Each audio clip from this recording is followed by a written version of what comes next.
Selamat sore, sahabat Museum IMERI semuanya. Apa kabar? Semoga semuanya sehat selalu ya. Selamat bergabung di acara Arteri, belajar kedokteran dan kesehatan bersama Museum. Kali ini bersama saya, Dr. Tiara Nian Paramita, dalam 45 menit ke depan akan membahas tema mengenai Our Teenagers, Our Future. Memahami seluk-beluk kesehatan dan tumbuh kembang remaja. Nah, kali ini kita sudah kedatangan dua narasumber yang sudah tidak asing lagi dan merupakan pakar kesehatan anak dan remaja di Indonesia, yaitu Profesor Dr. Chin Wiguna, spesialis kesehatan jiwa konsultan, dan Profesor Dr. Rini Sekartini, spesialis anak konsultan. Selamat datang, Prof. Selamat datang, Prof. Rini dan Prof. Chin. Terima kasih. Sehat semuanya, Prof? Terima kasih. Alhamdulillah. Ketemu lagi ya kita ya. Pengisi setia. Baik. Mudah-mudahan nggak bosan ya, Prof ya. Iya. Mudah-mudahan pendengarnya nggak bosan nih. Harusnya enggak ya, karena kita memberikan banyak masukan dan banyak informasi ya. Baik. Ya, mudah-mudahan semuanya bisa belajar dengan banyak pada hari ini ya. Ya, pertama saya perkenalkan dulu narasumber kita yang pertama, Prof. Chin Wiguna. Beliau adalah dokter spesialis kesehatan jiwa yang sudah bekerja di KSM Kesehatan Jiwa RSCM sejak tahun 1999 dan merupakan psikiater anak dan remaja sejak tahun 2002. Kemudian narasumber kita yang kedua, Prof. Rini Sekartini, merupakan dokter spesialis kesehatan anak, staf Departemen Ilmu Kesehatan Anak FKW RSCM. Beliau merupakan ahli konsultan tumbuh kembang dan saat ini sedang menjabat sebagai Ketua Ikatan Dokter Anak Indonesia Cabang Jakarta Raya. Ya, topik kita kali ini jadi merupakan Our Teenagers, Our Future, memahami kesehatan dan tumbuh kembang remaja. Nah, remaja itu kan merupakan peralihan ya, Prof, ya, dari masa kanak-kanak ke dewasa. Kalau saya ingatnya dulu saat saya remaja itu kayaknya masih yang penuh kegalauan gitu. Kayaknya anak-anak bukan, tapi dewasa juga belum. Nah, mungkin saya ke Prof. Rini dulu ya, Prof ya. Kira-kira sebenarnya apa sih, Prof, definisi dari remaja dan apa yang membedakan remaja dengan anak-anak? Mungkin boleh silakan, Prof. Rini. Terima kasih, Tiara. Assalamualaikum warahmatullahi wabarakatuh. Selamat bertemu kembali ya para pemirsa ya, atau peserta dari kegiatan rutin dari Arteri ini ya. Hari ini kita bicara mengenai remaja ya. Menurut saya remaja itu banyak sebenarnya ya populasinya, tetapi jarang dibicarakan ya, Prof. Chin ya. Mungkin makanya kemarin ada topik terakhir remaja, nah kita angkat ya. Jadi kalau kita lihat definisi anak itu kan cukup panjang ya, dari sejak dalam kandungan sampai remaja. Batasan remaja sebenarnya berbeda-beda. Ada yang mengatakan 18 tahun karena terkait dengan proporsi tubuhnya, pertumbuhannya, dia akan berhenti penambahan tinggi badannya pada usia menjelang 18 tahun. Tapi ada juga definisi yang sampai 21 tahun ya, terkait dengan masalah sosial ya. Jadi kalau sudah 21 tahun itu dianggap sudah dewasa. Jadi bebas terlepas dari bukan ikatan keluarga ya, dari tanggung jawab keluarga secara utuh ya. Tapi kalau di kita di anak kita menggunakan 18 tahun ya. Dan pada masa remaja itu ada beberapa tahapan nih, Dokter Tiara. Ada remaja awal itu ada di SD tuh mulai 10 tahun ya. Ada remaja menengah ya, kira-kira di SMP, dan remaja akhir yang menjelang dewasa. Jadi SMA itu sudah masuk remaja akhir. Dan masing-masing pasti berbeda tahap pertumbuhan dan tahap perkembangannya. Dan pasti sangat berbeda dengan kelompok usia sekolah dasar, apalagi bayi dan balita. Ya, jadi mungkin di sini para orang tua atau mungkin remaja yang ikut. Jadi kalau dalam keluarga ada anak remaja, ada anak balita, nah mungkin pola pengasuhannya juga harus berbeda karena masing-masing memiliki ciri khas dan karakteristik yang unik ya, tidak bisa disamakan dengan kelompok manapun. Itu Tiara. Baik, terima kasih banyak, Prof. Nah, sekarang kita udah tahu ya remaja itu apa. Kenapa sih, Prof, penting kita memilih tema ini untuk acara sore hari ini? Sebenarnya apa pentingnya kita memahami kesehatan remaja? Mungkin kan Iya. karena udah menjelang dewasa, mungkin ya nggak apa-apa gitu, udah masa pertumbuhan dan perkembangannya misalnya udah pada saat balita dulu. Nah, apa pentingnya Prof kita memahami saat remaja? Ya, kalau dilihat dari life cycle ya, kurun kehidupan itu, kita, kalau saya perhatikan mungkin awalnya dari remaja kali ya. Karena remaja nanti akan cikal bakal menjadi orang tua, ya. Orang tua nanti memiliki anak. Jadi remaja ini secara kesehatan fisik terutama harusnya paling optimal. Jadi remaja gizinya harus baik, tidak boleh anemia, tidak boleh menggunakan nafsa, tidak boleh merokok, ya pokoknya yang paling harus dalam kondisi yang sehat jasmani dan rohani. Mungkin nanti Prof. Jin bicara mengenai kesehatan mental ya. Karena persiapannya itu kalau kita persiapkan nanti dewasa, apalagi sudah menikah tuh udah kelewat gitu ya. Nah terutama remaja perempuan ya, karena masih sering kita temukan remaja yang hamil ya, termasuk di rumah sakit besar kita nih di RSCM itu remaja hamil ya. Ada yang memang ketahuan hamil, ada yang nggak tahu, ternyata baru tahu kalau dia hamil ya, ternyata tanpa persiapan. Belum lagi secara medisnya dia gizinya kurang mungkin, anemia, nah itu akan terus berlanjut sampai dia punya anak, sampai anaknya nanti menjadi besar lagi. Dan kalau dilihat-lihat itu program secara keseluruhan ya, program kesehatan itu bicara bayi balita tuh udah sangat expert, sangat banyak ya. Nah remaja ini yang kurang. Tapi alhamdulillah sekarang di puskesmas sudah ada tempat layanan khusus ya, namanya Puskesmas Peduli Remaja ya, PKPR. Tetapi sayangnya memang remaja nggak ada yang ke puskesmas ya, nggak ada yang remaja sehat kucuk-kucuk datang, dok saya mau periksa dong, saya sehat apa enggak, itu nggak pernah ada kayaknya ya. Jadi biasanya dia datang kalau sakit baru ketahuan ya, oh dia tingginya kurang, oh dia anemia, itu udah kelewatan tuh, kita harus intervensi. Jadi deteksinya itu sedikit terlambat ya, boleh dibilang mungkin remaja agak neglected ya, agak terlantar dalam pelayanan kesehatan kurun waktu anak ya. Oke gitu, Dokter Tiara. Ya, baik Prof, terima kasih banyak Prof. Iya benar juga ya Prof ya, selama ini kita kayaknya banyak kepikiran kalau misalnya anak kita yang masih kecil berat badannya kurang naik, atau misalnya balita, batita. Tapi kalau udah remaja kayaknya dianggap udah bisa sendiri gitu ya Prof ya. Nah Ya, ini betul. memang berarti berpotensi untuk menjadi neglected. Nah Prof, kan remaja itu sebenarnya tadi seperti yang sudah Prof jelaskan, itu sebenarnya dia masih masuk ke dalam anak-anak ya Prof ya. Kira-kira kalau anak-anak kan harusnya bertumbuh kembang ya Prof ya. Kira-kira bagaimana Prof kita indikator bahwa seorang remaja itu bertumbuh kembang dengan baik, dengan optimal? Itu bagaimana Prof cara penilaiannya? Sebenarnya prinsipnya sama ya, cuman untuk pertumbuhan kan kita mengukur berat badan, panjang badan ya, terus kita plot di kurva khusus anak yang besar ya, sehingga kita tahu apakah, nah yang khas juga untuk remaja itu ada pacu tumbuh ya, jadi peningkatan pesat dari tinggi badan. Jadi biasanya ibu-ibu kalau kita lihat di anak-anak SD itu anak perempuan lebih tinggi ya dari anak laki. Nah begitu masuk SMP, anak laki tiba-tiba tinggi ya, ibunya kalau ngelihat mesti menengadah kepala ya, berarti ada pertumbuhan pesat. Nah itu yang harus diantisipasi waktunya, jangan sampai terlewat sehingga anaknya nanti menjadi pendek ya. Biasanya anak-anak nggak mau tuh yang pendek, dia mau anaknya dianya maunya tinggi ya. Nah itu jadi harus dipantau tinggi badan, berat badan, jangan juga sampai obesitas ya. Ini apalagi masa pandemi nih, angka obesitas sih tinggi banget nih ya. Ada yang naik setahun 10 kilo, padahal harusnya naiknya setahun 2 kilo ya, paling banyak 4 kilo. Karena masa pandemi, banyakkan online duduk aja ya, nggak boleh kemana-mana, nggak olahraga juga, akhirnya banyak yang gizi lebih atau obesitas. Nah untuk perkembangan biasanya sudah tercapai secara keseluruhan.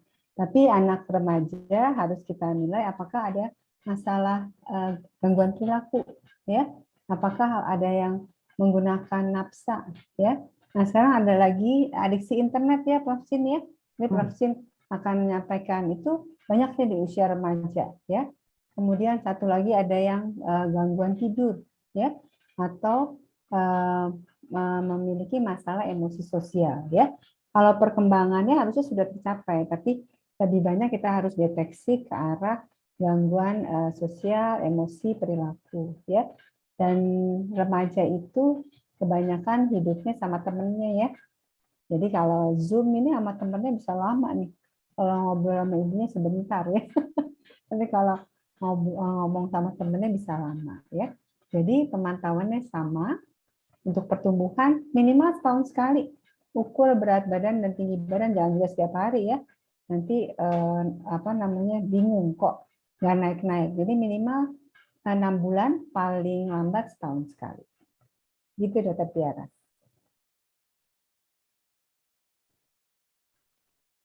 Ya, baik, Prof. Rini, terima kasih. Jadi remaja juga penting untuk dipantau tumbuh kembangnya, tadi dari berat badan, tinggi badan, dan minimal 6 bulan. Kalau paling lama 1 tahun sekali. Nah, Prof, bagaimana kalau pada remaja ini kan juga ada yang khas lagi ya, Prof, ya, yaitu pubertas. Nah, itu bagaimana, Prof? Tanda-tandanya bahwa seorang remaja itu udah masuk masa puber. Dan bedanya bagaimana, Prof, antara laki-laki sama perempuan? Ya, parameter pubertas itu biasanya mulai ada pada usia remaja awal, ya. Nah, tanda-tandanya biasanya untuk perempuan itu ada pertumbuhan payudara, ya. Kemudian ada rambut-rambut tipis di bagian pubis, ya, di atas kemaluan. Ya, laki-laki juga demikian, ya. Kemudian remaja perempuan ada menstruasi, ya. Nah, kalau laki-laki biasanya ada pertambahan panjang penis, ya. Kemudian ukuran testis itu ada di dalam skrotum itu juga bertambah ya. Termasuk juga pertumbuhan rambut-rambut seperti kumis ya, di ketiak juga di rambut pubis ya. Dan ada laki-laki juga ada perubahan suara ya. Tapi biasanya kita cek dengan yang namanya istilahnya tenor ya, tenor state. Itu untuk menilai maturasi remaja sampai berapa ya. Dan diharapkan pada usia 10 tahun sudah mulai muncul tanda-tanda awal pubertas. Kalau anak perempuan biasanya ada yang disebut breast body. Jadi payudaranya mulai tumbuh ya. Melihatnya dari samping nih. Mungkin ada orang tua di sini. Gimana lihat payudara anak perempuan ya? Pada awal-awal lihatnya dari samping. Jadi ada breast budding ya, seperti penambahan massa dari payudara ya. Biasanya anak-anak udah mulai pakai miniset ya, dianjurkan, jadi tahu bahwa dia mulai masuk masa remaja. Nah, biasanya setelah itu 2 tahun kemudian akan muncul menstruasi. Jadi menstruasi kira-kira umur 11 sampai 12 tahun ya. Begitu juga laki-laki. Jadi dan pada saat itu orang anak-anak terutama kalau udah menstruasi ya, anak laki-laki biasanya udah ada yang disebut istilah mimpi basah. Nah, itu harus diberikan edukasi bahwa anak yang sudah menstruasi dia punya peluang untuk terjadi kehamilan ya kalau ada penetrasi penis ya. Jadi harus kasih tahu. Waktu itu ada kasus datang ke poli ya, dia nggak tahu kalau hamil ya, hamil sama pacarnya. Dia bilang cuma 1 kali katanya berhubungan, mau sekali mau setengah kali bisa jadi hamil ya, karena dia sudah menstruasi. Jadi anak perempuan di sini nih kayaknya ada beberapa remaja perempuan yang ada ya, harus hati-hati ya. Jadi yang sudah menstruasi itu bisa terjadi kehamilan ya, dan harus diedukasi oleh orang tua. Jangan sampai hal itu terjadi ya. Oke. Ya, baik Prof. Mudah-mudahan para adik-adik remaja yang join pada hari ini bisa belajar banyak juga ya tentang dirinya sendiri nih. Kalau misalnya, saya izin mengingatkan, jika ada yang ingin bertanya, silakan chat. Terus di kolom chat langsung saja diketikkan pertanyaannya, nanti akan kita jawab pada sesi tanya-jawab.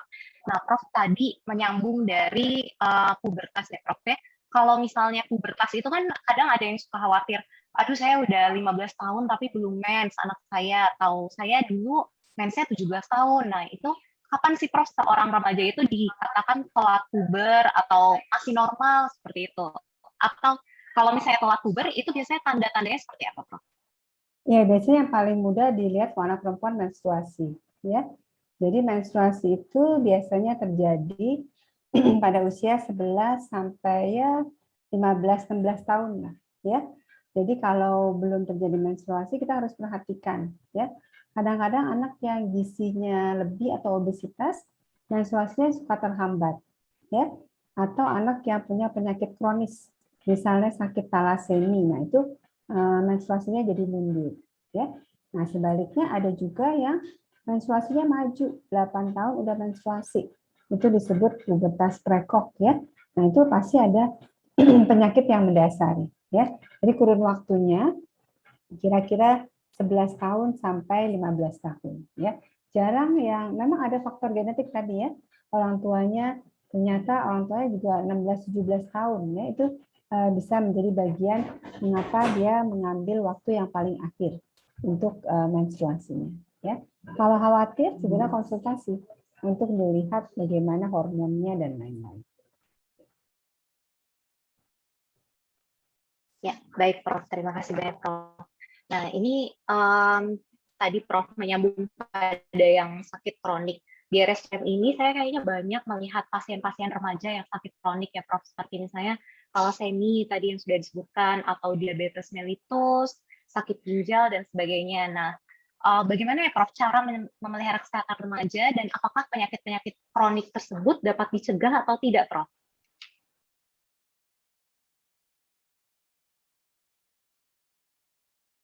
Penyakit kronis ada yang bisa dicegah, ada yang tidak, ya. Jadi penyakit kronis yang banyak kita temui itu ada yang sifatnya nggak terlalu berat, ya, misalnya asma itu penyakit kronis. Ada yang kencing manis, diabetes mellitus, itu cukup berat karena obatnya seumur hidup, ya.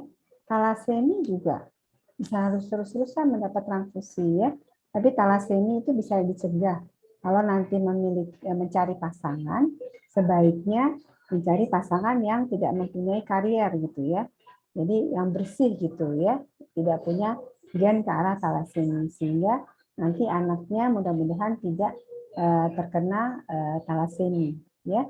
Jadi harus bisa kita periksa premarital, ya.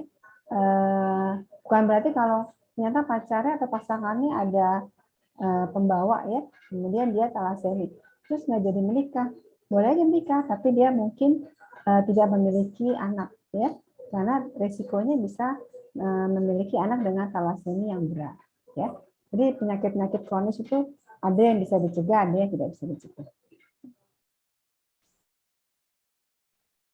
Baik, Prof. Kalau untuk menjaga kesehatan remaja secara keseluruhan itu bagaimana, Prof? Supaya tidak sakit dan bisa menjadi beralih ke usia dewasa dengan sehat. Itu bagaimana, Prof? Ya, prinsipnya sama ya seperti masa-masa anak sebelumnya. Kebutuhan nutrisi, aktivitas fisik, ya, harus seimbang, ya. Masuk tidur, pola tidur itu harus dipentingkan, ya. Harusnya remaja itu tidur 8 jaman, ya. Nah, sekarang itu kadang-kadang tidak terpenuhi, ya, karena masa banyak online, banyak pandemi, itu semua kacau balau, ya. Jangan lupa melakukan aktivitas fisik selain untuk kesehatan dan kebugaran, juga untuk tulang, ya. Tulang itu dibentuknya pada masa remaja. Jadi menabung kalsium di tulang itu pada masa remaja, bukan nanti udah 50 tahun baru minum susu khusus untuk manula. Itu udah kaset, ya, udah telat, ya. Jadi pada remaja ini susu itu penting, ya. Ada yang takut gemuk, cari yang susu rendah lemak, ya. Susu itu penting karena ada kalsiumnya, ya. Atau dia mengkonsumsi susu. Jadi prinsipnya sama, keseimbangan antara pola makan, aktivitas fisik, dan juga tidur atau istirahat.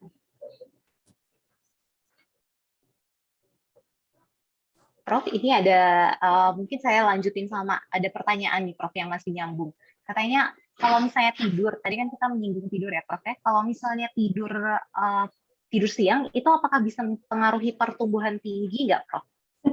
Ya, kalau yang pertumbuhan tinggi tidur malam, ya, karena pada saat tidur malam terjadi sekresi, pengeluaran hormon pertumbuhan, ya, itu tengah malam. Jadi kalau tidur malam tuh harus deep sleep, tidurnya harus jam 10-an supaya pada tengah malam keluar hormon pertumbuhan. Kalau tidur siang nggak ada.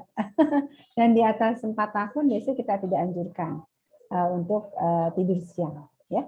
Jadi yang penting tidur pada malam hari. Berarti mungkin kalau udah remaja nggak harus tidur siang ya, Prof ya? Siapa tahu ada yang ingin, ada yang beralasan ke orang tuanya. Baik.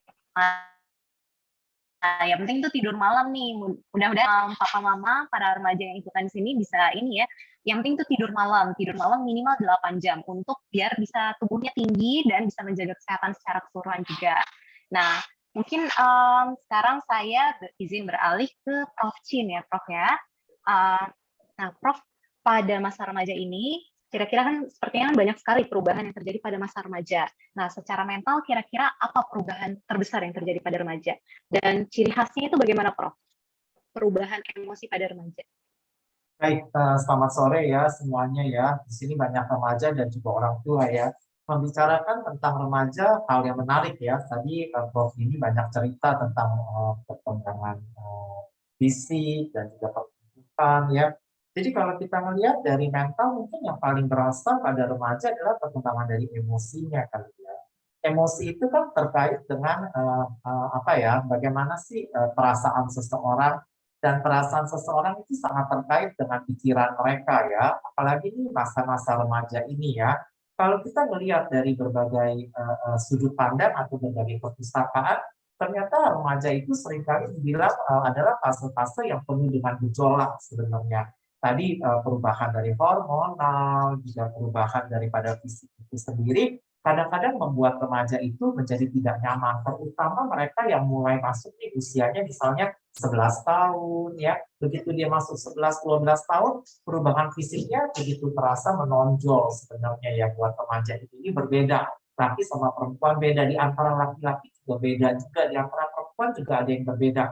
Ada yang lebih tinggi, ada yang lebih pendek, lebih gemuk, lebih kurus. Sehingga seringkali dalam awal-awal daripada masa remaja di usia 11-12 tahun nih ya Dokter Tiara, seringkali remaja jadi insecure sebenarnya, merasa nggak aman atau nggak nyaman dengan dirinya sendiri, merasa kok dirinya nggak berbeda ya, kok masa merasa dirinya kok beda ya dengan temennya ya, temennya ada yang begini kok dia enggak ya. Jadi banyak seringkali membandingkan, lama-lama kalau mereka tidak mendapatkan jawaban yang tepat atau tidak mendapatkan jawaban yang sesuai dengan keinginan mereka, mereka mulai rasanya nggak percaya diri, lalu mulai khawatir dengan lingkungan yang ada di sekitarnya. Jadi pikiran yang paling sering muncul adalah, apa sih kata orang mengenai saya? Kalau saya begini, nanti orang ngomong apa ya? Kalau saya kayak gitu, orang ngomong apa ya? Nah, mungkin buat sebagian remaja bisa beradaptasi dengan situasi seperti itu atau bisa menyesuaikan diri. Tapi buat sebagian besar remaja lagi, pertanyaan itu justru menimbulkan kecemasan, kekhawatiran, namun muncullah berbagai masalah yang sering dijumpai pada remaja di usia 11-12 tahun. Lalu mereka nanti beranjak menjadi 13-14 tahun. Kalau 11-12 tahun lulus, di 14-13-14 tahun, mereka mulai udah fit nih dengan badan saya. Oh, saya bisa terima, memang saya lebih kecil, saya lebih kurus, macam-macam gitu ya. Nggak ada problem, nggak ada perasaan insecure. Tapi mulai memasuki 13-14 tahun, mereka mulai merasa, teman-teman gimana ya? Kok kayaknya kok aku merasa diriku baik-baik aja, kok kayaknya kok temanku kok nggak gitu suka ya sama aku ya. Jadi mulai timbul perasaan yang sensitif terhadap masalah-masalah yang ada di sekitarnya, masalah sosialnya. Jadi mereka mulai merasa bahwa kayaknya kok aku merasa teman-temanku dengan fisiknya sama aja. Tapi kenapa kok kayaknya temanku lebih dekat ya dengan si A ya? Kok nggak merasa lebih dekat denganku ya? Kok gitu ya? Jadi muncullah perasaan-perasaan seperti kayaknya dikucilkan atau diisolasikan oleh teman-temannya. Jadi mereka udah sensitif seperti itu, kemudian menjadi merasa dalam pikiran mereka dikucilkan, mereka jadi lebih irritable. Makanya nggak heran kalau remaja-remaja itu jadi cenderung kalau diajak ngomong awal-awalnya marah, kesel, karena mereka mungkin nggak bisa mengungkapkan hal tersebut, tapi mereka merasakannya. Nah, itu yang kita seringkali bilang bahwa pada fase-fase di sini nih perkembangan emosi mereka sedang bergejolak ya. Jadi mereka bisa meluapkan rasa kesalnya itu kepada sembarang orang. Yang paling sering pasti orang-orang yang ada di dalam rumah, yaitu keluarganya, entah ayahnya, entah ibunya, entah saudara-saudaranya. Tapi nggak jarang nggak bisa kontrolnya dengan baik, oleh karena memang remaja ini kan remnya masih belum baik ya, bisa juga muncul di antara teman-temannya. Nah, kemudian pada fase remaja yang lebih besar, di mana mereka jadi masuk usia 15-16 tahun, kalau mereka fit in nggak ada problem. Tapi di 15-16 tahun, mulai masuk SMA gitu ya, awal-awal merasa, ih gue udah gede banget ya, gue udah oke banget nih. Nah, mulai pengen tahu, apa sih ya rokok itu kayak gimana ya? Pengen tahu, oh temanku bilang rokok tuh enak loh, ini loh, mulai mencoba-coba. Oleh karena perkembangan mental mereka di saat itu, keinginannya besar untuk eksplorasi dan pengen tahu karena udah berhasil mengatasi masalah insecurity-nya, berhasil diatasi. Pengucilan sosialnya berhasil mereka lewati dengan baik. Begitu memasuki 15-16 tahun, informasi banyak yang mereka lihat dari sehari-hari, tentang TV, tentang orang, atau mereka melihat langsung.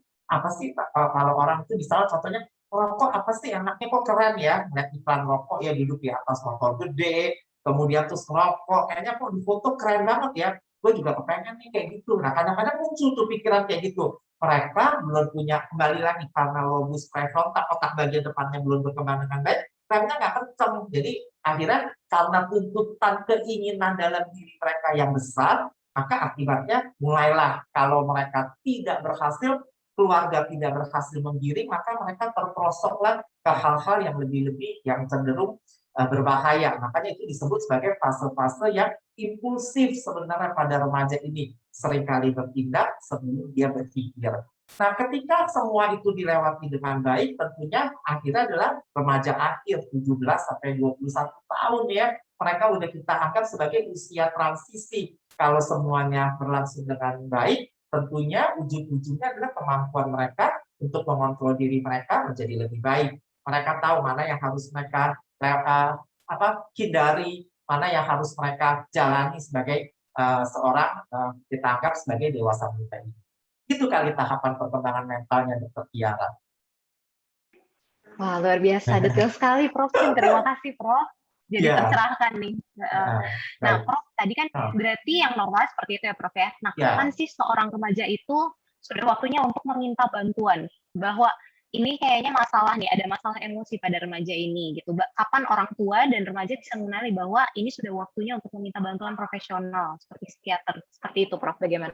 Ya, kalau kita lihat ya, tadi dari tahapan demi tahapan ya, kalau dari 11-12 tahun itu dari usia yang sedemikian mudanya, udah kelihatan bahwa remaja ini lebih cenderung kurang percaya diri, nggak berani tampil, ya, kemudian selalu kalau keluar rumah selalu was-was. Pertanyaan yang paling sering adalah, kalau aku kayak gini, orang-orang ngomongin apa sih? Kalau aku kayak gitu, apa ya kata orang ya? Kalau aku kayak gini, bisa nggak ya diterima orang ya? Nah, itu kan banyak sekali keraguan-raguan dalam diri remaja ya.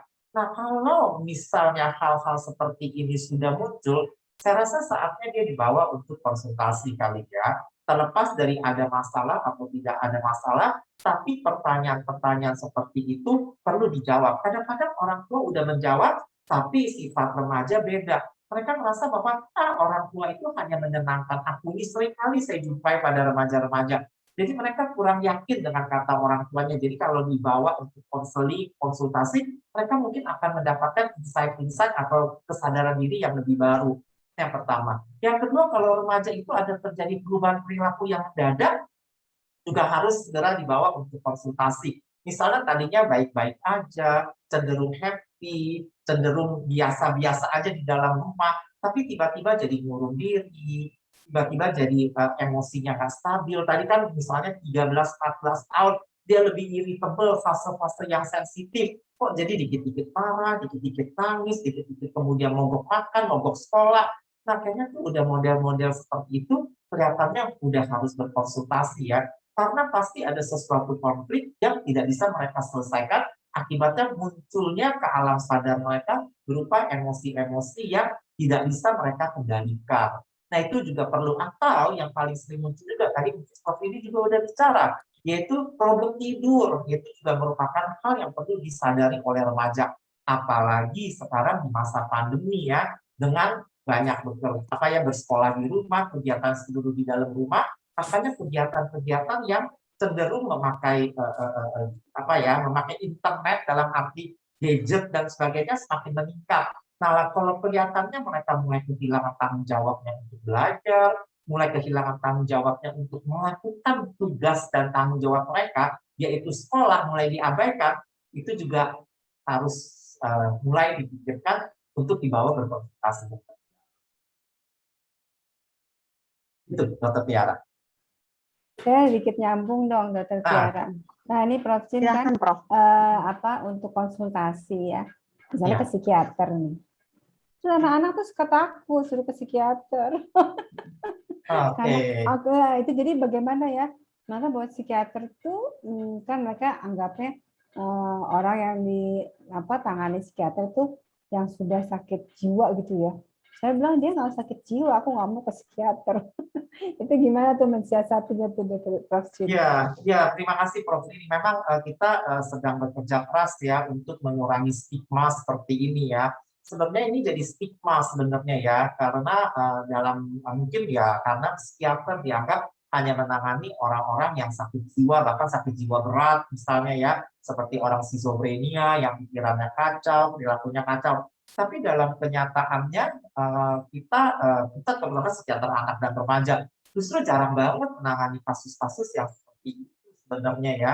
Yang kita tangani sebenarnya adalah remaja-remaja atau anak-anak yang lebih banyak masalah dengan sekolah misalnya, ya kesulitan konsentrasi. Jadi memang kita bekerja keras sih ya. Saya rasa melalui forum ini kita banyak juga nih remaja-remaja dan orang tua bisa juga mulai kita beri pemahaman kali ya, bahwa psikiater itu nggak semata-mata bekerja di aspek gangguan jiwa. Justru yang lebih banyak di masyarakat adalah masalah kesehatan jiwa sebenarnya ya. Masalah kesehatan jiwa itu kan bukannya gangguan jiwa, tapi masalah-masalah kehidupan yang mempengaruhi kesehatan jiwa seseorang ya. Misalnya putus pacar bisa mempengaruhi kesehatan jiwa kita kan ya. Menjadi sedih, nggak mau belajar, uring-uringan, lalu akhirnya nilainya jeblok misalnya. Nah itu bisa dibantu untuk kita penyelesaiannya. Jadi mungkin forum ini bisa membantu nih sebenarnya meningkatkan insight buat orang tua dan remaja. Terima kasih banget nih dokter ini yang udah memicu diskusi tentang stigma sebenarnya di kalangan stigma buat psikiater sebenarnya. Ya baik, terima kasih Prof. Chin dan Prof. Rini. Ya benar banget ya. Jadi jangan takut untuk ke psikiater. Pada dasarnya kesehatan yang berobat ke psikiater itu bukan cuma yang gangguan jiwa ya Prof. Ya, tapi intinya segala permasalahan mengenai kesehatan jiwa gitu. Jadi jangan takut, jangan termakan oleh stigma gitu, seperti itu. Nah, kemudian Prof. Chin tadi melanjutkan mengenai permasalahan emosi ya. Nah, ini bagaimana? Ini mungkin buat para orang tua nih yang sudah hadir di sini. Bagaimana caranya orang tua itu bisa menjadi sahabat bagi remaja? Menjadi remaja aja udah sulit gitu ya dengan berbagai perubahan emosi, perubahan fisik dan mental. Nah, ini bagaimana orang tua bisa mendampingi supaya anak-anak remaja juga bisa tidak terjerumus ke hal-hal yang negatif. Seperti yang kita tahu kan banyak yang mungkin akhir-akhir ini banyak cerita kehamilan di luar nikah, kemudian banyak kecelakaan yang akibat perilaku remaja yang suka mencoba-coba seperti itu. Bagaimana nih Prof? Kira-kira sebagai orang tua? Baik, terima kasih Dr. Tiarawa, pertanyaan yang sangat inspiring banget ya. Karena saya juga orang tua dengan anak remaja akhir ya, Prof. Ini ya, anak kita ya sebenarnya ya. Baik, jadi sebenarnya yang paling penting buat kita sebagai orang tua adalah mungkin tadi kata-katanya bagus banget dari Dr. Tiara. Bagaimana sih caranya menjadi pendamping? Tapi kan kita sebagai orang tua kan jadi pendamping ya. Jadi pendamping itu berarti kan kita mendampingi kan. Kalau kita mendampingi, apalagi buat seorang remaja, berarti kan kita menjadi teman buat dia ya. Pendamping hidup kan teman seumur hidup kan buat kita kan, namanya pendamping hidup. Berarti apa? Yang seringkali orang tua lupa adalah kalau anaknya, dia kan ngasuh anak dari kecil. Jadi dia merasa bukan mendampingi anak, tapi dia mengawasi anaknya terus-menerus. Oleh karena dia mengawasi, maka dia selalu berpikir bahwa ini tak boleh, itu tak bisa, ini jangan dulu. Akibatnya orang tua cenderung menjadi penasehat, bukan jadi pendamping sebenarnya. Jadi dikit-dikit ketemu anak yang ada adalah nasihat. Nasihatnya buat seorang remaja, dia merasa capek kali ya kalau setiap kali mendengar nasihat dari orang tuanya. Dia justru di masa-masa seperti ini perlu didengarkan sebenarnya. Nah, orang tua itu menjadi pendamping yang sabar untuk mendengarkan anaknya, yang sabar untuk selalu mau melihat sudut pandang anaknya dan menerima sudut pandang anaknya. Kalau ternyata sudut pandang anaknya itu salah, baru dikoreksi, baru diberikan gambaran yang luas. Contoh yang paling sering saya katakan kepada orang tua adalah, kalau kita sama teman kan nggak mungkin ya setiap hari itu kita kasih nasihat ya. Bisa-bisa teman itu begitu melihat kita dari ujung 100 meter, udah buru-buru lari kali ya. Karena, wah nanti gue dapat nasihat lagi, nanti gue dikuliahin lagi. Jadi menghindar, remaja juga gitu. Kalau orang tua cenderung banyak nasihat, maka dia selalu merasa dikuliahin. Nah, oleh karena itu, orang tua itu jadi teman yang setia, dengerin. Kalau dia butuh minta masukan, baru kita memberikan masukan. Dan memberi masukan pun sebaiknya tidak judgmental. Seringkali saya bilang sama orang tua, jangan menghakimi remaja. Karena begitu remaja dihakimi, perasaan rendah dirinya muncul. Kalau perasaan rendah dirinya muncul, dia menghindar dari kita. Akhirnya kita kehilangan momen untuk membantu remaja kita. Gitu loh, Dokter Tiara. Kalau kita berhasil untuk mendampingi, maka kita akan berhasil membantu remaja kita untuk melewati fase-fase sulitnya ini. Itu pesan pertama. Pesan yang kedua adalah lebih banyak bertanya kepada remaja kita daripada memberikan pernyataan. Jadi kalau dia bilang, "Mah, aku lagi sedih nih, makanya jangan-jangan makanya kamu cari dong kegiatan yang bikin kamu senang." Nah, itu seringkali itu tanpa kita sadari. Lebih baik kita bertanya, "Apa sih, Mak, yang bikin kamu sedih?" Beda kan? Gitu maksudnya saya. Baiklah. Ya, baik. Terima kasih banyak, Prof. Sin. Wah, iya benar banget ya.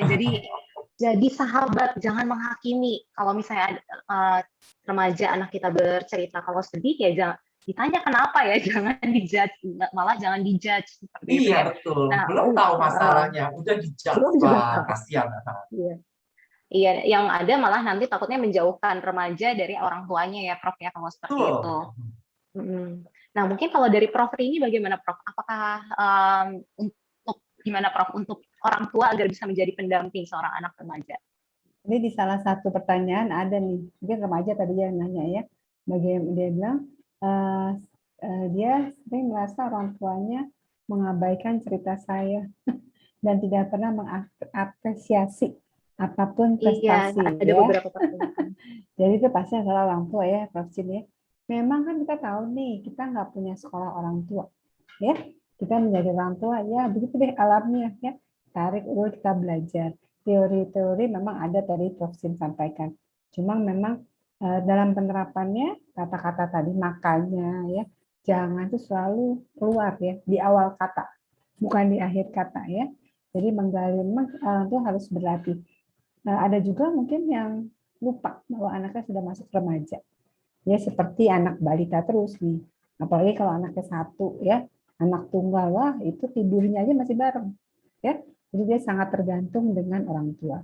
Jadi biasanya saya lihat anak-anak yang tadi kurang percaya diri, merasa dia kok berbeda dengan orang lain ya.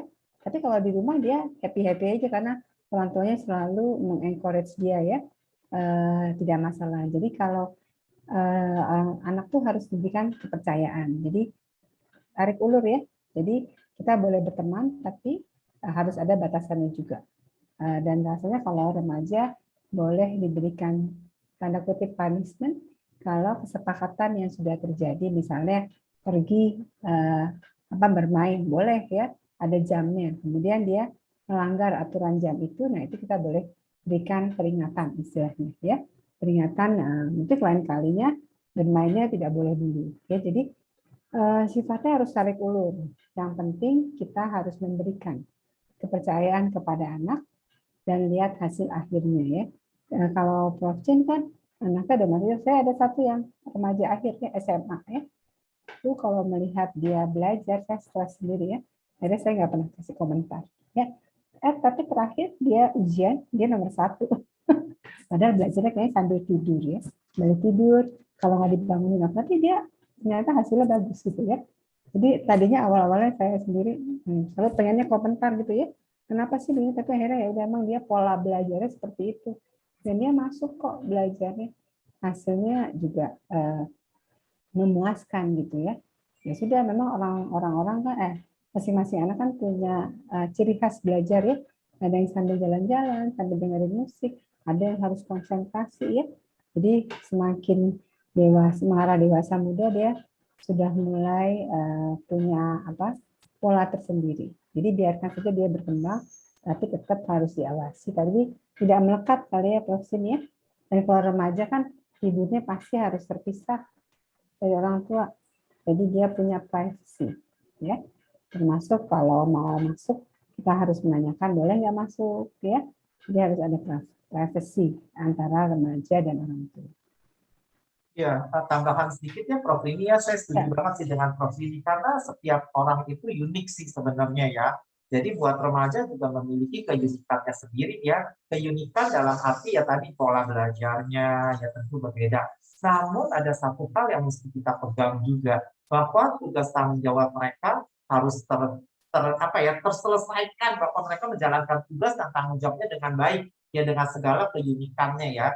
Nah, tadi kalau misalnya demikian yang sering kali terjadi pada orang tua sebenarnya adalah selalu berpandangan pada kita sebagai orang tua. Dulu saya nggak begitu, dulu saya begini kok. Kenapa kamu nggak ikutin saya yang berhasil sekarang misalnya? Padahal kita lupa Bapak, kembali lagi mereka punya uniqueness tersendiri ya. Tadi saya lihat ada pertanyaan menarik juga sih ya. Kapan sih kita ke psikolog? Kapan sih kita ke psikiater? Tentunya psikolog dan psikiater memiliki latar belakang ilmu yang berbeda ya. Kalau psikolog itu kan dasar ilmunya kan ilmu sosial. Kalau kita adalah psikiater anak dan remaja, saya adalah sebenarnya dasar ilmunya adalah kedokteran. Kemudian kita lebih jauh mempelajari perkembangan-perkembangan dan dinamika yang terjadi pada seseorang anak dan remaja. Kenapa sih sampai dia bisa berperilaku seperti ini? Kemudian kita memberikan penata laksanaannya dalam arti kemudian kita mencari solusinya dari aspek kedokteran dan juga aspek psikologisnya dan juga aspek sosialnya. Jadi tentunya kompleksitas seperti ini adalah di bidang kita sebenarnya psikiatri anak dan remaja. Baiklah, itu tambahannya. Terima kasih Dr. Tiara. Ya, baik. Terima kasih banyak Prof. Rini dan Prof. Chin. Nah, mungkin melanjutkan ya, ini ada beberapa pertanyaan yang menarik nih. Mungkin bagi para remaja, tadi kan kita sudah ini ya, bagaimana orang tua menjadi sahabat bagi remaja. Nah, buat sebagai remaja nih, Prof, ini ada beberapa sepertinya teman-teman kita dari teman-teman remaja nih yang bercerita bahwa sepertinya hubungan dari orang tuanya kurang baik. Ada yang kalau misalnya dimarahin orang tuanya mengeluarkan kata-kata kasar. Nah, sebagai remaja ini bagaimana ya Prof ya supaya bisa mempertahankan kesehatan fisik dan mental yang baik gitu, walaupun mungkin ada tantangan dari luar seperti misalnya orang tua yang kurang mendukung seperti itu. Mungkin Prof Rini dulu ya Prof ya. Kalau untuk remaja gimana nih Prof? Ini pahamnya Prof Chin dulu nih. Nanti saya Prof Chin dulu. Ya. Baik, terima kasih Prof Rini. Jadi sebenarnya masalah yang terjadi pada remaja kembali lagi sih ya, semata-mata dalam diri mereka saja ya. Kita tahu bahwa ada yang namanya teori keluarga sih sebenarnya ya. Sebenarnya diambil dari konsep terapi keluarga.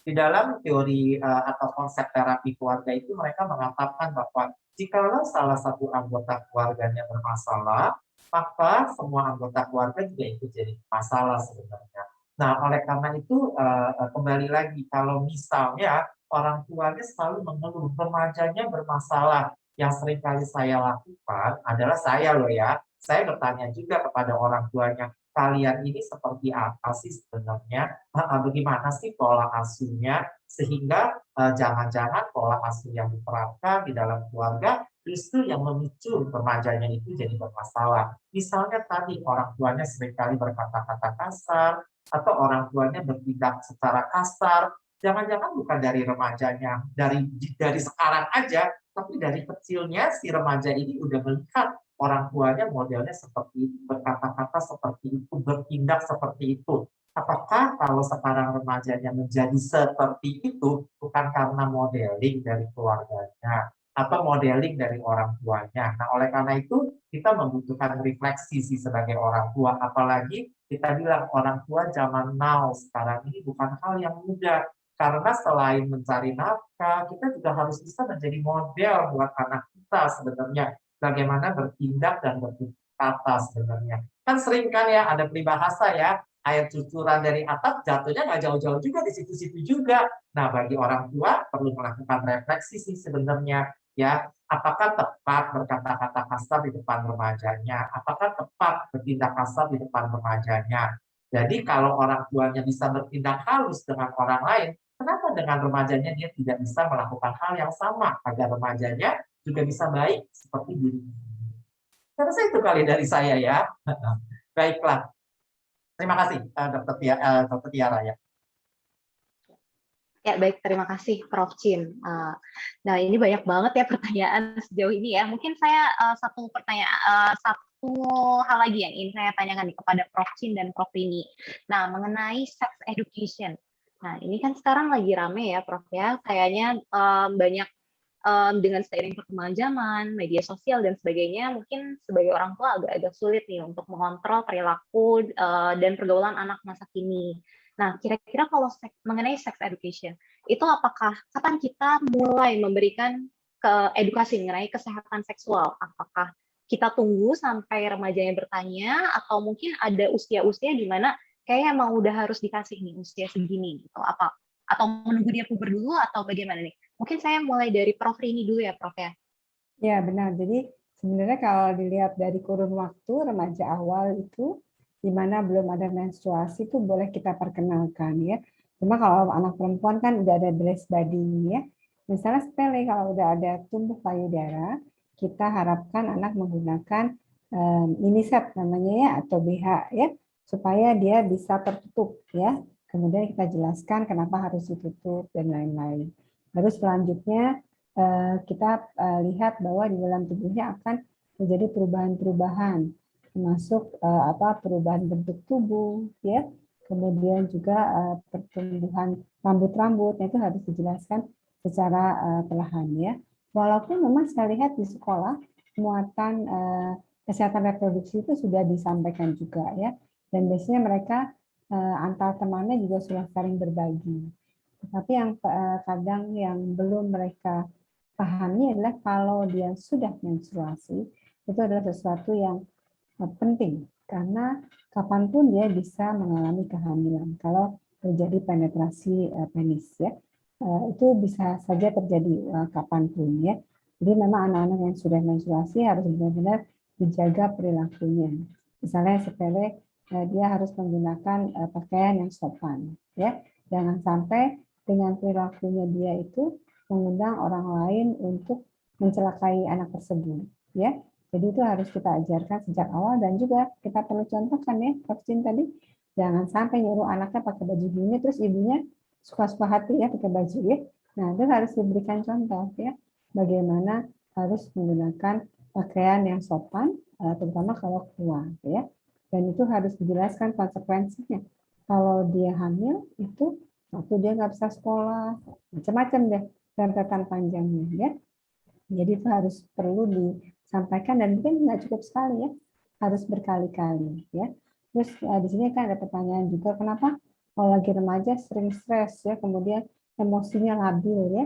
Jangan lupa pada masa remaja ada hormon ya. Hormon itu yang sebelumnya belum ada, nah di masa remaja ada tuh, ada estrogen yang namanya progesteron itu bisa mengganggu mood seorang anak remaja ya. Apalagi kalau anak perempuan ya mau menstruasi namanya apa tuh ya post menstrual apa PMS kali ya, Prof. PMS ya Premenstrual syndrome. Nah itu tuh kadang-kadang suka jadi ledekan ya, yang lagi marah itu terus oh ini lagi PMS gitu. Anak-anak tuh udah suka apa celetukan gitu, oh dia lagi PMS gitu ya. Jadi mereka sudah tahu tuh itu karena ada hormon-hormon yang berkaitan dengan apa namanya emosi kita ya, mood kita ya. Jadi itu sudah apa ya namanya fisiologis bahwa kodratnya memang seperti itu ada hormon. Kalau balita dia nggak ada hormon steroid ya, jadi nggak mempengaruhi. Mungkin itu Dr. Tiara.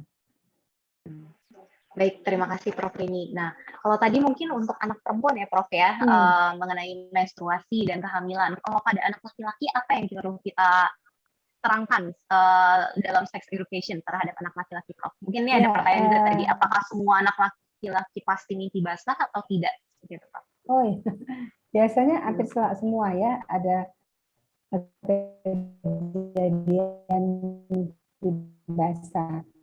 Dan anak laki-laki yang sudah masuk anak perempuan. Ya, sama sebenarnya resikonya sama anak perempuan. Cuman anak laki-laki kan nggak hamil, ya. Tadi kan di museum itu ada contoh apa menggunakan baju seberat kalau ibu itu lagi hamil ya. Nah, bayangkan kalau anak 15 tahun atau 16 tahun hamil kayak begitu dia bawa beban-beban perutnya selama 9 bulan. Kan capek ya dan bisa mengganggu emosi. Jadi sama sebenarnya perlakuan anak perempuan dan laki-laki terkait dengan kesehatan reproduksi. Ya.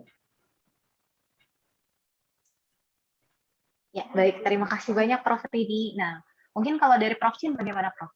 Ya, saya rasa sebagian besar Prof. Didi sudah menggambarkan ya. Jadi mungkin kita kembali lagi sih sebenarnya ke konsepnya ya.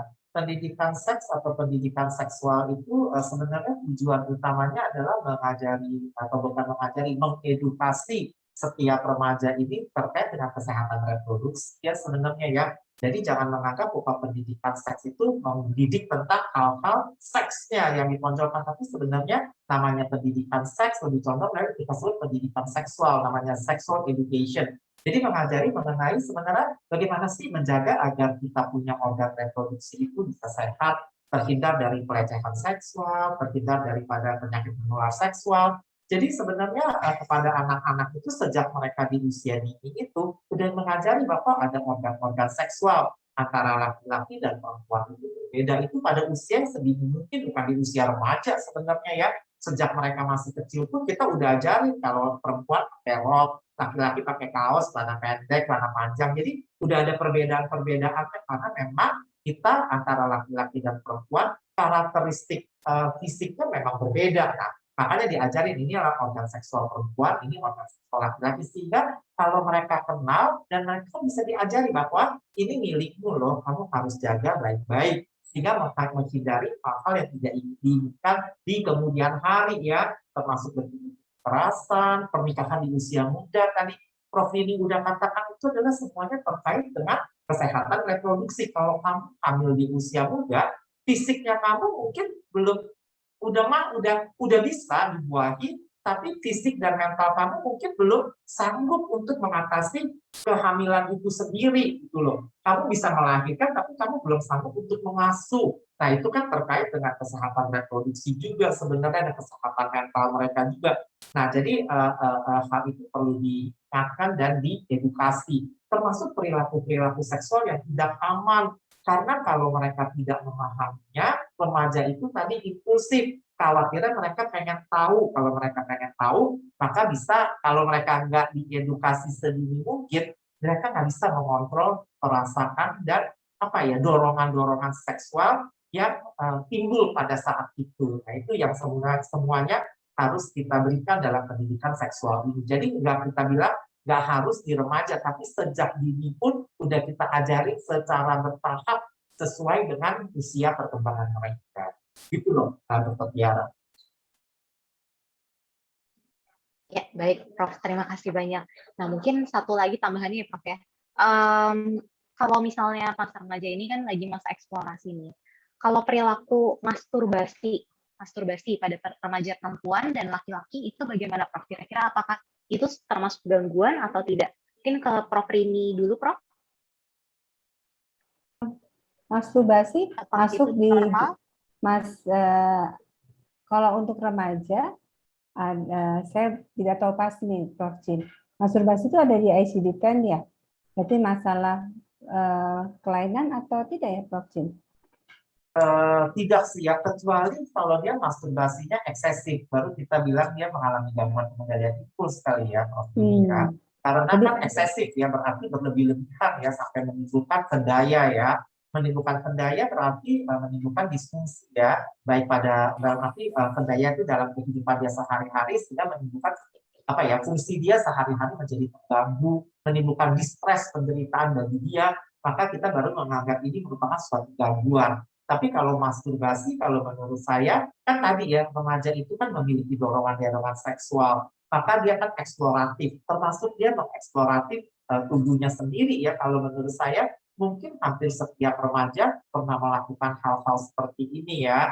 Tentunya mereka belajar untuk mengeksplorasi dirinya sendiri.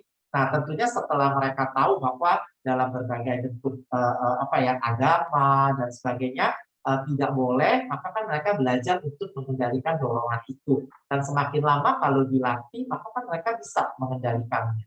Saya rasa seperti itu sih. Masih dikatakan suatu hal yang ada normalitasnya ya, Prof. Iya, betul.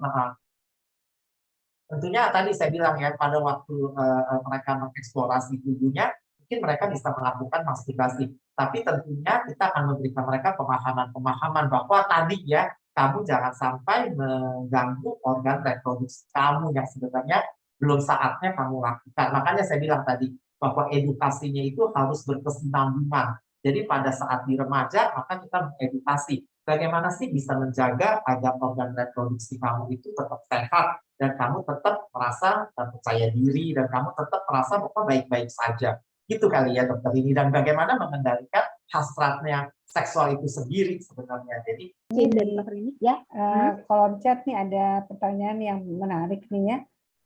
Bagaimana menyikapi rasa tidak percaya diri pada remaja ya. Jadi Prof. sebenarnya di awal sudah menyampaikan. Jadi rasa percaya diri itu yang kurang mungkin karena masalah fisik atau masalah lainnya. Ya, jadi kita harus membantu terutama orang tua mencari atau mencari jalan keluarnya ya. Jangan malah menyembunyikan ya, atau malah benar-benar anak tersebut tidak diekspos keluar ya. Banyak anak-anak yang dengan pendaya remaja orang tuanya support ya, sebisa mungkin dia mengikuti. Jadi ini suatu hal yang awalnya memang mungkin anak tersebut tidak percaya diri juga orang tuanya ya. Misalnya contohnya yang saya temukan sering terjadi di pasien-pasien kita nih, pasien anak dengan diabetes mellitus ya. Itu banyak tuh remaja yang masuk dengan ketoasidosis ya berulang kali ya.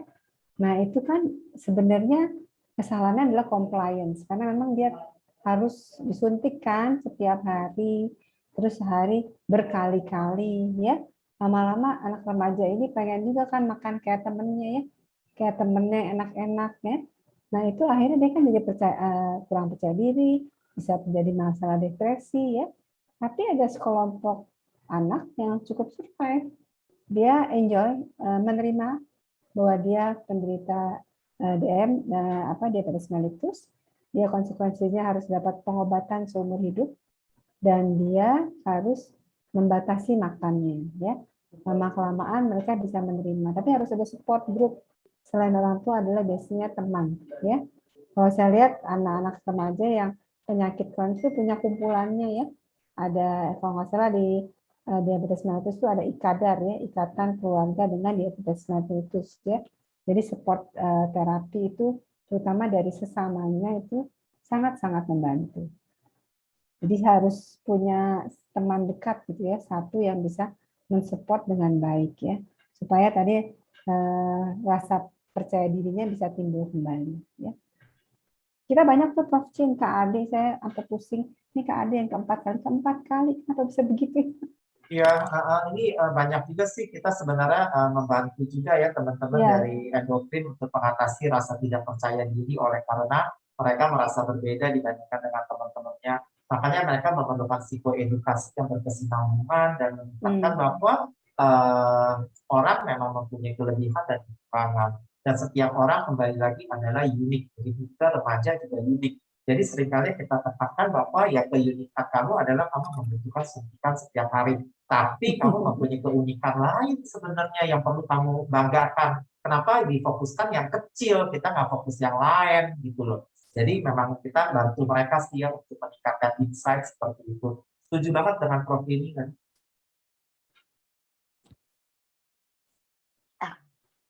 Baik, terima kasih banyak Prof. Rini, Prof. Chin. Kayaknya hari ini kita udah belajar banyak sekali mengenai remaja ya.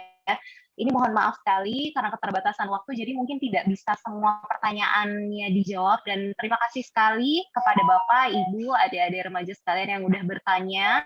Sahabat Inisium, pertanyaannya semuanya bagus-bagus. Tadi sebagian sudah mungkin terjawab ya saat sesi talk show kita. Mungkin kalau teman-teman, sahabat Inisium lainnya masih ada pertanyaan, boleh nanti menghubungi Instagram kita di inmuseum.imeri.fkui atau bisa juga menghubungi, bisa langsung melihat Instagramnya Prof. Rini dan Prof. Sin juga, nanti akan dituliskan di komentar ya. Nah, mungkin saya izin untuk menyimpulkan sedikit mengenai diskusi kita pada sore hari ini. Sebelum disimpulkan, di chat nih ada yang Hmm. menyenangkan nih. Ditulisnya dari Yunita Triwahyuni. Ini adalah webinar terbaik yang pernah aku ikuti. Selama ini bermanfaat banget. Wah, senang sekali mendengarnya. Luar biasa ya Prof. ini ya, membanggakan. Sangat, terima kasih. Iya, senang sekali ini baca ya. Saya juga baca. Terima kasih kepada Yunita Triwahyuni atas komentarnya. Ya, baik.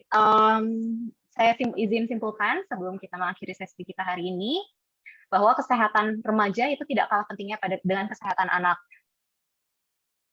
Harus tetap dipantau juga. Yang dipantau juga sama berat badan, tinggi badan, dan yang mungkin ekstra pada remaja adalah pubertas. Pubertas kalau pada perempuan ditandai dengan menstruasi, munculnya payudara, dan pada laki-laki dengan ya tadi mungkin mimpi basah atau dengan ukuran skrotum juga.